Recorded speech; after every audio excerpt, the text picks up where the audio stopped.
माटी में न रोल रे, मानव जन्म अनमोल रे। अब जो मिला है फिर न मिलेगा, राम राम बोल रे। अब जो मिला है फिर न मिलेगा, राम राम। अब जो मिला है फिर न मिलेगा, राम राम बोल रे। अब जो मिला है फिर न मिलेगा, मानव जन्म अनमोल रे, माटी में न रोल रे। मानव जन्म अनमोल रे, माटी में न रोल रे। मानव जन्म अनमोल रे, माटी में न रोल रे। मानव जन्म अनमोल रे।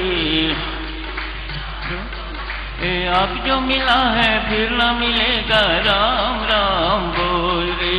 अब जो मिला है फिर न मिलेगा, राम राम। अब जो मिला है फिर न मिलेगा, राम राम बोल रे। अब जो मिला है फिर न मिलेगा, राम राम बोल रे। अब जो मिला है फिर न मिलेगा, राम राम बोल रे। मानव जन्म अनमोल, जन्म अनमोल रे, माटी में ना रोल रे।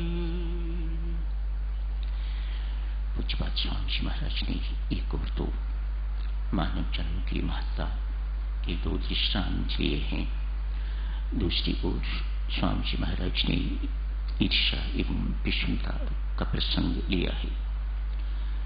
ईर्ष्या की चर्चा कर लेते हैं साधुजनों।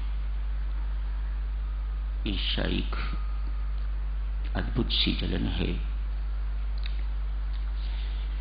इस जलन से कोई ऐसा दिखाई नहीं देता जो ना जल रहा हो। संसार की एकमात्र समस्या जिसके कारण इतना कुछ हो रहा है वह ईर्ष्या ही है। बचपन से ही ईर्ष्या शुरू हो जाती है। एक बालक है,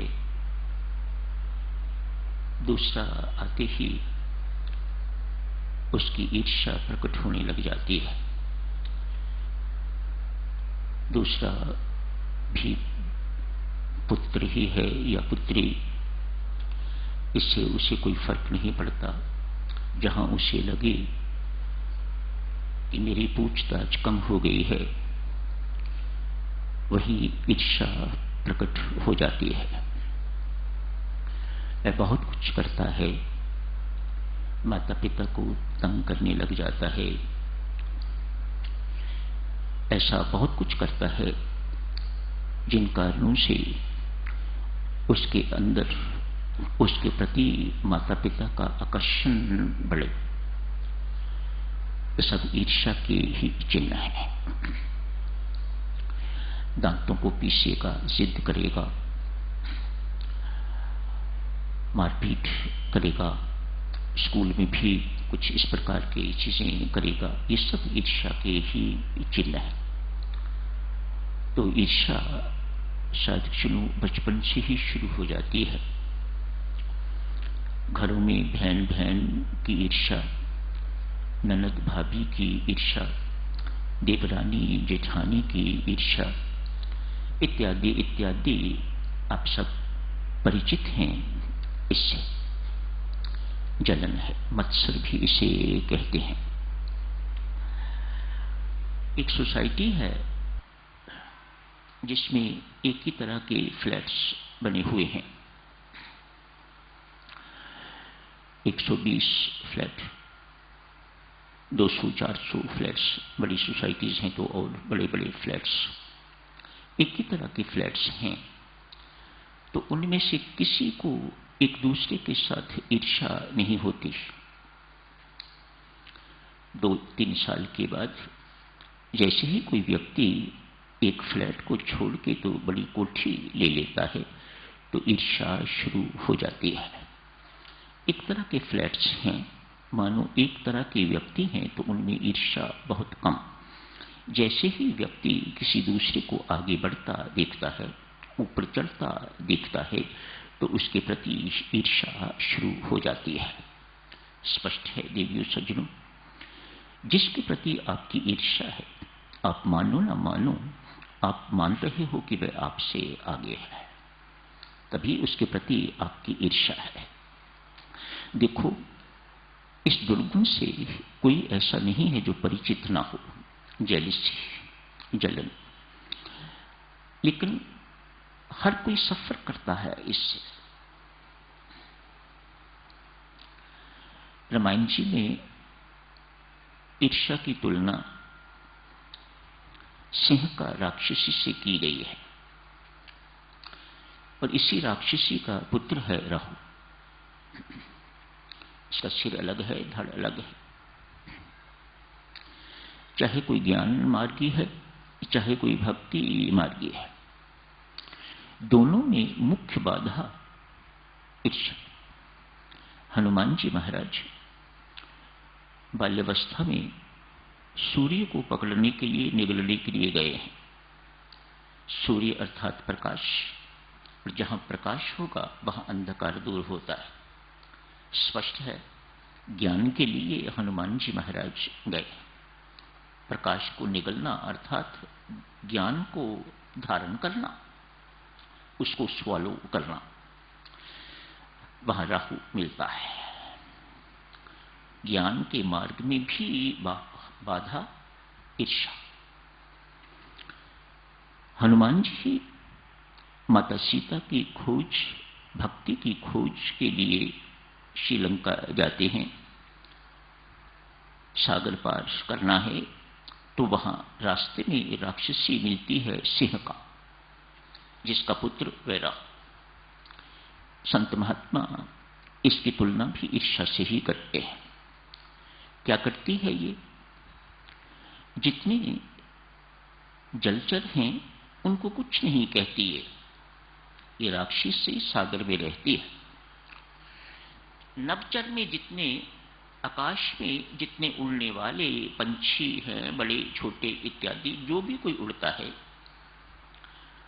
उनकी छवि, उनकी छाया जल में देख के तो उनको खींचती है। कैसी ताकत है ईर्ष्या के अंदर। जल में भी बहुत जीव जंतु हैं, लेकिन उन्हें कुछ नहीं कहती, छेड़ती तक नहीं। लेकिन जो नभ में उड़ते हैं, मानो जो ऊपर हैं, जो आगे हैं, उनको खींच के अपनी ओर बेटा खाती है। हनुमान जी के साथ भी जब वो आकाश मार्ग से जा रहे थे श्रीलंका में, तो उनकी छाया जल में देखी तो उन्हें खींचने की कोशिश की। हनुमान जी महाराज के अंदर न अभिमान है न ईर्ष्या है, अतः मर दिया उसे, सिंह को खत्म कर दिया, उसको नहीं जरूरत आपकी। कुछ एक दृष्टांतों के माध्यम से शायद सुनो, इस रोग को समझने की कोशिश करते हैं। ये रोग जिसके कारण अनेक शारीरिक रोगों से हम सफर कर रहे हैं, हम जानते नहीं हैं। इलाज तो हम डॉक्टरों के पास जाते हैं करवाने के लिए, क्योंकि ये ईर्ष्या अपने आप को मैनिफेस्ट कर रही है शारीरिक रोगों के माध्यम से। हम जानते नहीं हैं, जाते हैं डॉक्टरों के पास, वो क्या इलाज करेंगे ईर्ष्या का? वह स्वयं ही बहुत बड़े सफरर हैं, तो वह दूसरों का इलाज क्या कर सकेंगे? ये कोई मलेरिया नहीं है जिसके लिए वह कुनीन की डोज देंगे या इत्यादि इत्यादि। ईर्ष्या है जिसके कारण इस शरीर में रोग उपजे हैं, मैनिफेस्टेशंस हुई हैं, तरह तरह की मैनिफेस्टेशंस हैं। देवियों सज्जनों, आओ थोड़ा थोड़ा करके से देखने की कोशिश करते हैं। चाइना की बात है, दो बहुत बड़े व्यापारी एक ही मार्केट में, एक ही बाजार में, आमने सामने उनकी दो बहुत बड़ी बड़ी दुकानें हैं। पैसे की कोई कमी नहीं, किसी प्रकार की भी कोई कमी नहीं। इसकी कोठी अगर इतनी बड़ी है तो उसकी कोठी भी इससे कम नहीं है। दोनों का आपस में बहुत जोर शोर का मुकाबला है। कोठी भी एक जैसी है, पता लगता है कि इसने नई कार, बड़ी कार खरीद ली है तो ये भी खरीद लेता है, अफोर्ड कर सकता है। दोनों के दोनों व्यापारी आमने सामने हैं, रोगी हैं, अस्वस्थ रहते हैं, अनहैप्पी हैं, सब कुछ होते हुए भी खुश नहीं दिखाई देते,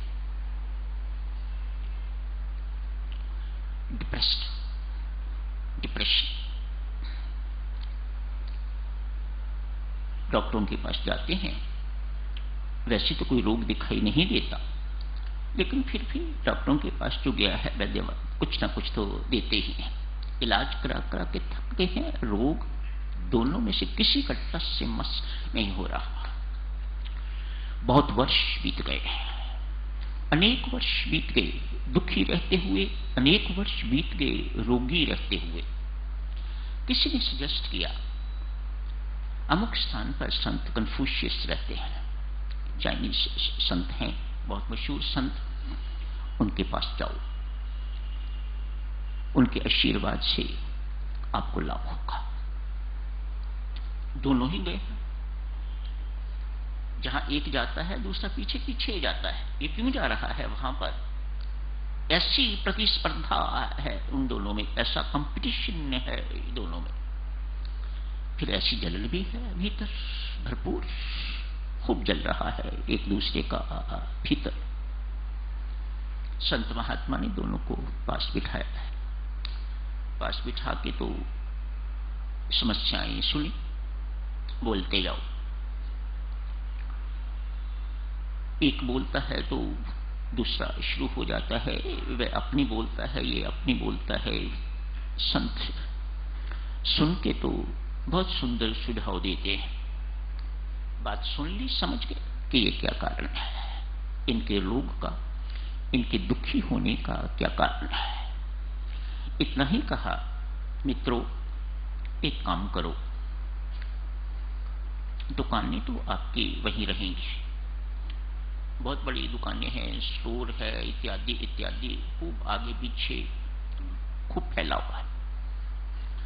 जो आप दोनों के काउंटर हैं ना, आगे सेल काउंटर जो होते हैं, उनका मुख बदल लो। बड़ा अजीब सा सुझाव है।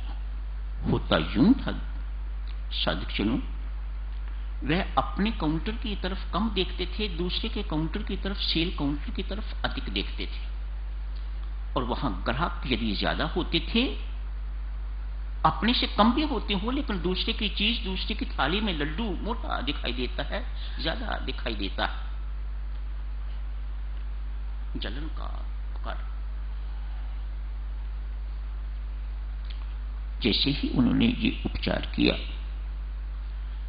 बहुत से रोग, शारीरिक मानसिक रोग उनके ठीक हो गए। अपने दुख से दुखी तो व्यक्ति होता ही होता है, लेकिन ईर्ष्या जो दुख देती है वह बड़ा अद्भुत सा है। दूसरों के सुख को देख के दुखी होना, ये ईर्ष्या का स्वभाव है। दूसरों को दुख देके प्रसन्न होना, सुखी होना, ये ईर्ष्या का स्वभाव है। ये ईर्ष्या ऐसे काम करती है। आज एक वृद्धा है, कुबड़ी, उसका कुबड़ निकला हुआ है, बेचारी कठिनाई के साथ बहुत झुक झुक के हाथ में सोटी है लिए हुए चलती है। लोग, बच्चे लोग, जवान लोग उपहास करते हैं, बूढ़ी तो कहते ही कहते हैं, कुबड़ी भी कहते हैं। इस बात को सुन के तो उस वृद्धा को बहुत दुख होता है। समय हो गया है साधुजनों, कल जारी रखेंगे इस चर्चा को, आज यही समाप्त करने की इजाजत दें। धन्यवाद। जब कोई चीज सुनाई जाती है मेरे अपने समेत, मुझे ये अपेक्षा रहती है, जो कुछ सुनते हो यदि अपनाने योग्य है तो उसे अपनाओ, और यदि त्यागने योग्य है तो उसे त्यागने का भरसक प्रयत्न करो। ईर्ष्या ऐसा ही दोष है जो त्यागने योग्य है। हर एक के जीवन में से, हर एक साधक के जीवन में से जिस जिस मात्रा में है देवियों सज्जनों, इसे निकलना चाहिए। ये चैन नहीं लेने देगा। इस संसार में 6 व्यक्ति ऐसे हैं जो सदा दुखी रहते हैं, उन्हें परमात्मा भी चाहने पर सुखी नहीं बना सकता। ईर्ष्यालु उनमें से एक है। कल जारी रखेंगे इस चर्चा को, आज यही समाप्त करने की इजाजत दीजिएगा।